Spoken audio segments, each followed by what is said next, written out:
Kaya kung anong pagmamahal ko sa sarili ko, ganun din ang binibigay ko sa kanyang pagmamahal pag siya ginagawa ko. Pagdating sa iyo nung knife, maya sipatin mo yan. Tatanungin mo kung same ba nung ginawa ko at doon sa ginawa nila. Kaya nga ako nandito, mangungopia ako sa'yo. Dito na lahat ng maganda. Gawa ng hindi pwedeng ilagay sa isang katalogo pag hindi magandang knife at kakaiba. Ano ba yan, yung paggawa mo ng knife? Hanap buhay o hinanapan mo ng buhay ang mga materyales na meron ka? Tara na, magkwentong kutsero tayo. Sabi nila, mahal daw ang aking knife. Totoo po, mahal. Alin sa dalawang ating kakatayin dyan? Ano ba yung para sa kanya? Yung marami daw bulutong eh. Ito ang pinakabulok eh, ano?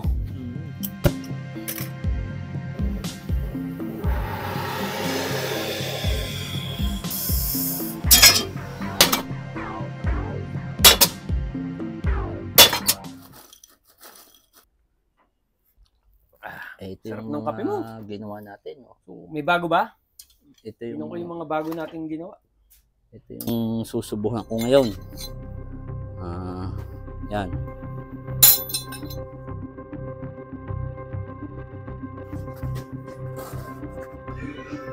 Ari gagawin ko sa pandaya. Out kay Boss Juicy.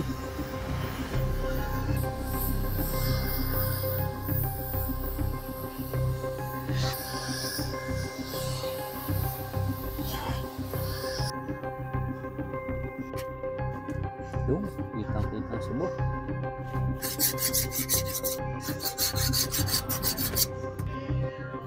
Wala, hindi kumilos ang baka. Malinamnam, masarap pala. Ang memeryendahin ko habang gumagawa. Sweet Treats by Lara. Masarap po. Shout out. Boss Buloy sa Banal. Sir Joseph ng USA. Ari po, yung iyong knife na si Bulutong.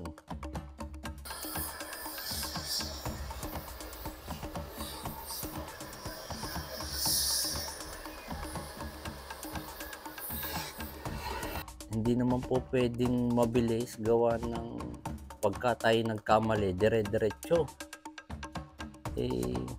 Mahirap magkamali at saka kailangan talaga pag-isipang mabuti yung tinatrabaho para pag natapos mo siya, maganda ang resulta.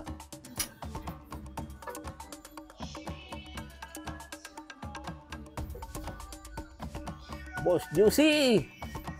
Matamis ito!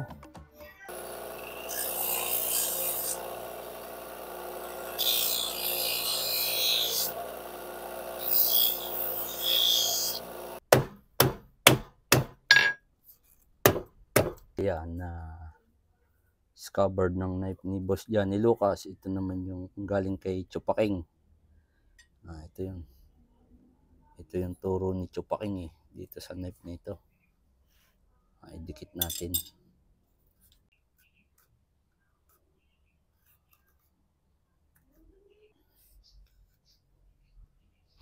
Buhay ko din ito.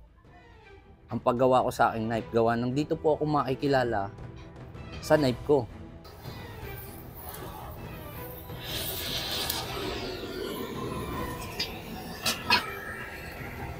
Lahat ng dito na materyales sa aking shop, lahat yan ay pinaghirapan ko. Nadyan lahat ang aking kinita. Ibinili ko lahat sila ng materyales para sa susunod na may mag-o-order sa akin, meron akong ibibigay.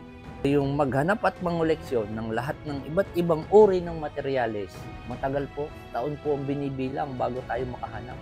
Hindi tayo nagbebenta ng materyales, naghahanap pa tayo. Meron tayo dito niyan, boss. Ito yung bola-bola natin gagawin. Ito kwentong kutsero at kwentong bola-bola. Baakin natin to. Grabe, tapos i-try natin kung pumukpok ng kaunti. Gagawa tayo ng knife nito. Tapos ipalakol, maso, souvenir.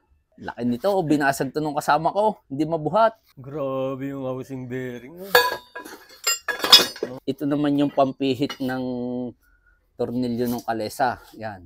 Mm-mm. Pampihit nila yan. Yan. Malaki niyan. Mm-mm. Kaya nung araw, ang mga tools ginawa, hindi na masisira. Eh ngayon, ang mga tools, madaming bago. Pero ang hanap ko pa rin yung rare at classic. Na dito lahat ng kinita ko sa tools. Iyan, inipong ko para sa TESDA.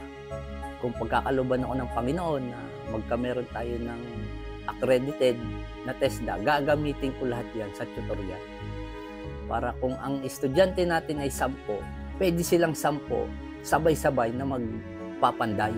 Baka sakali sa susunod, ikaw na ang estudyante ko, isa doon. Eh, makakapaglaro ka dito sa aking laruan. Jungle Tiger! Ito na po yung iyong blade. Susubukan ko.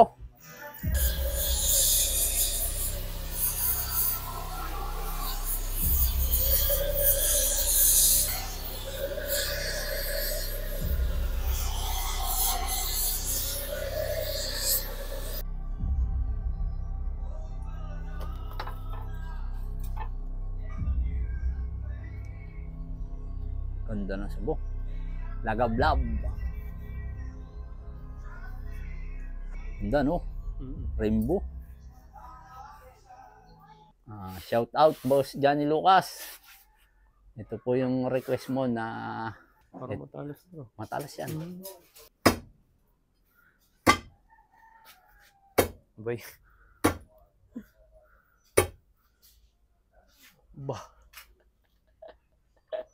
Matulis pa rin guys. Stainless na Taiwan pero 3 o 4. Mm-mm. Ito ay torsion bar ng mga American car. Ito ay lip spring ng Dodge F-150. Ito naman ay ehe ng Willys. Ito ang kasama niyan eh. Agricultural package. Oo. So, mapapaship muna. Mapapaship na natin yan. Na boss, Yung maraming salamat po. Pang ano ni boss ng Pilapil sa Palayan. yung asyendero dito pa nagpagawa ng ano Oo ba? Iba to. Kahit sino pwedeng kumopya, kopyahin mo na. Ituturo ko pa sa iyo lahat ang tactic kung paano gagawin. No, pumili ka diyan kung alin ang gusto mo. Ito, ang ganda oh, bulutong. Ito maganda to bro. Yan. Yan. Madami tayo niyan. Sige, subukan ko to bro. Tapos yan. Ito. Ito Para sakla. masakit. Ilang araw ko kayang pupukpukin to bro. Ito yung matamis na prutas. Yan. Nakakulang pa ang handle mo. Bro, pakopya ha? Gumawa ka din ng isang balisong na bulutong. Ayan, sige. Wow. Dami niyan, bro. So makikipag-drone ako dito kay Bro Esua. At idadagdag ko sa collection ko yung kinopya kong mga kutsilyo sa kanya. Itong padron na to, ito kinopya ko sa libro ng mga Amerikano. Oh. Ito yung paborito kong korte ng night. Yan. Mula noon hanggang ngayon, nangongopya pa rin ako. Ganun lang tayo. Ganda niya, no? Parang maglalaway tayo niyan, bro. May bilog na. Tapos naka-flower. Ang ganda niyan. Tingnan ko nga, bro. Napaka-pogi. Tapos, balat ni Teo Paking, oh, bro. Oh, ang ganda niya. Lahat yan, sawa ka dito sa pangungopya. Yan, dito. Pag nangopya ka dito, lahat ng blade na dito na. Ito na, dito yung lahat ng kukre na hinahanap nila. Shout out, Boss Oring! Ano, nangangatal-ngatal pa.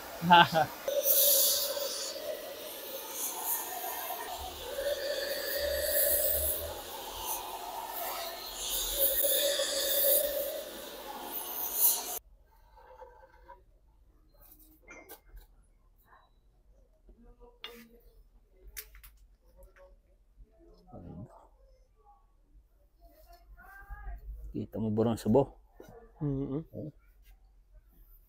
Kamuti, no? Kamuti. Hindi tayo madamot ng ating dunong. Marami diyang nagme-message sa akin na tawag. Tinuturo ko sa kanila. At kung saan makakabili ng materials, tinuturo ko din sa kanila. Shout out, Boss Junel. Ito na po yung knife mo. Sabi nila, mahal daw ang aking knife.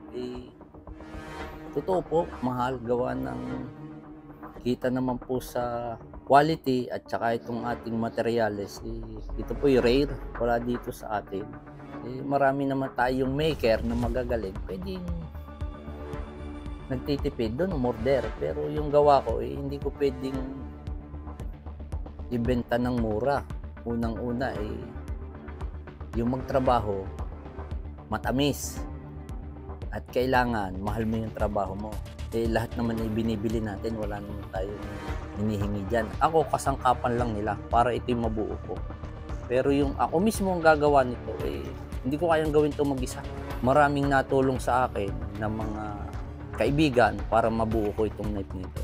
At sila mismo ang nagbibigay sa akin at nagpapasok sa aking isipan para sila'y gawin kong ganito. Ito, panawag ng kutsero yan, sa kutsero. Makakakuha ka talaga ng molye ng kalesa, sobrang bulok na. Ang bakal niya, sigurado na carbon steel talaga. Kaya yung molye ng kalesa, marami tayo niyan. Kakaiba kasi yan Yung molye ng kalesa, gawa ng doon sa mga kaibigan ko na nagtatrabaho sa bundok, sa bukid.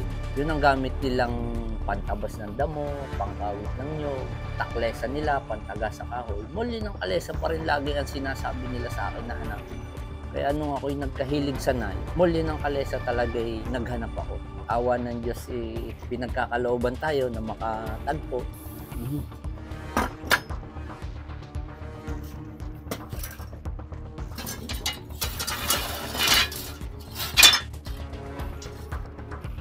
Ito yung mga materyales na gagawin kong knife sa 2026 na order na ni Romer San Diego ng USA.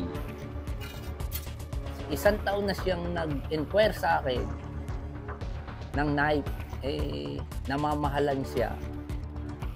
Nung isang araw nagka-chat kami, nag-order na siya. Ang in-order niya ay isang knife ni Chupaking. Yung kanyang in-order na knife, blade ng molye ng kalesa. Molye ng kalesa, tapos yung matatamis na bakal, yung mga bulok na hindi nabubulok yon, at saka yung bola-bola. Gagawa tayo niyan, bola-bolang bakal. Doon po sa mga kolektor na gustong magkamero ng aking obra, maraming salamat po sa inyong tiwala. Talaga lang pong mabagal akong magtrabaho. Matyaga lang po tayong magtrabaho at sabi nga ng ating kaibigan na si Buloy sa Banal, kung gaano ko katyagang magtrabaho, ganun din siya katyagang maghintay ng order niya. Ito ang aking hanap buhay na hinahanapan ko ng buhay, ang kakaibang materyales para maging isang kutsilyo at itak.